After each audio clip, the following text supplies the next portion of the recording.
Hello friend, তোমরা তো অনেক রকমের গাজরের হালুয়া খেয়েছো। দেখো মা বানাচ্ছে খুব সহজ উপায়ে গাজরের হালুয়া।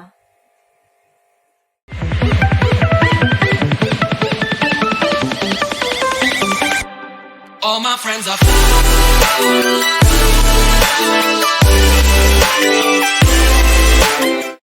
এই দেখো ফ্রেন্ড, আমরা গাজরের হালুয়া বানাচ্ছি।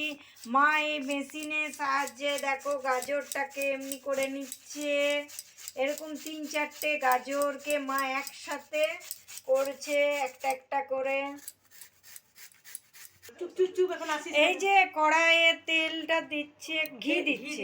মা কতটা ঘি দিচ্ছ? 4 চামচ ঘি। 4 চামচ ঘি দিচ্ছে। গাওয়া ঘি, এটা 4 চামচ দিচ্ছে।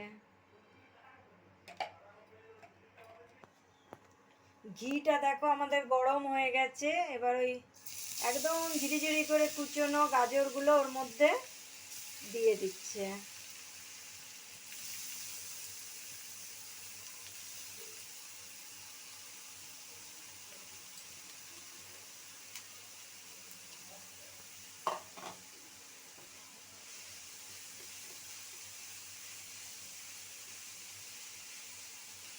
দিয়ে এটা কি ভাজতে হবে? এটাকে ভাজতে হবে। এবার এটাকে আস্তে আস্তে একটু করে ভাজতে হবে। দেখো গাজরের জলটা অনেকটা শুকিয়ে এসেছে। এইভাবে আর একটু লালচে লালচে করে ভাজা হবে। আর একটু লালচে করে ভাজা হবে আর জলটা একদম শুকিয়ে যাবে।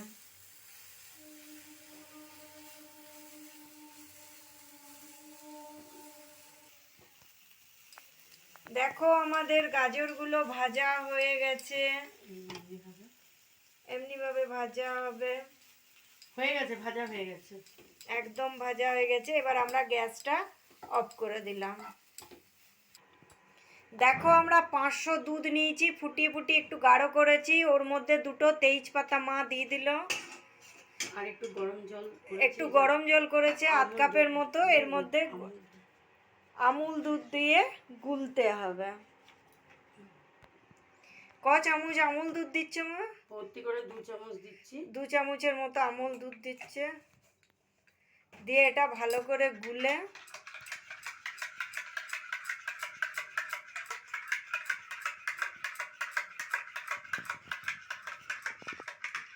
ওই দুধটার মধ্যে দিয়ে দিতে হবে। দুধটার মধ্যে দিয়ে দিয়েছে।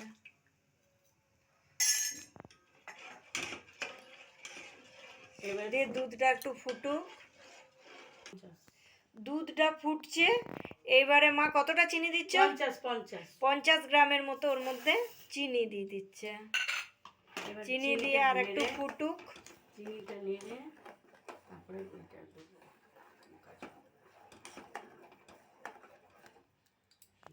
চিনিটা দেওয়ার পর ওই ভেজে রাখা গাজরগুলো ওর মধ্যে দিয়ে দিচ্ছে মা।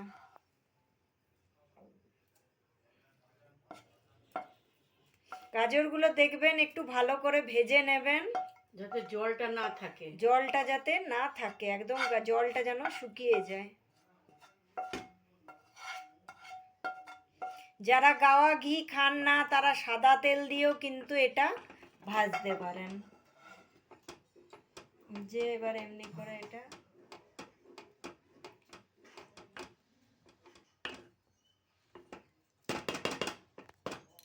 দিয়ে এটা 2-5 মিনিট একটু ফুটতে দিতে হবে।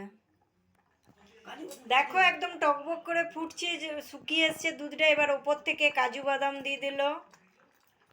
কাজু বাদাম দিয়ে আবার একটু নাড়াচাড়া করে নিচ্ছে। দেখো নাড়াচাড়া করে নিচ্ছে। দেখো মা হয়ে গেছে না? আরো ভাজা হয়ে গেছে। তাহলে তৈরি হয়ে গেল আমাদের গাজরের হালুয়া।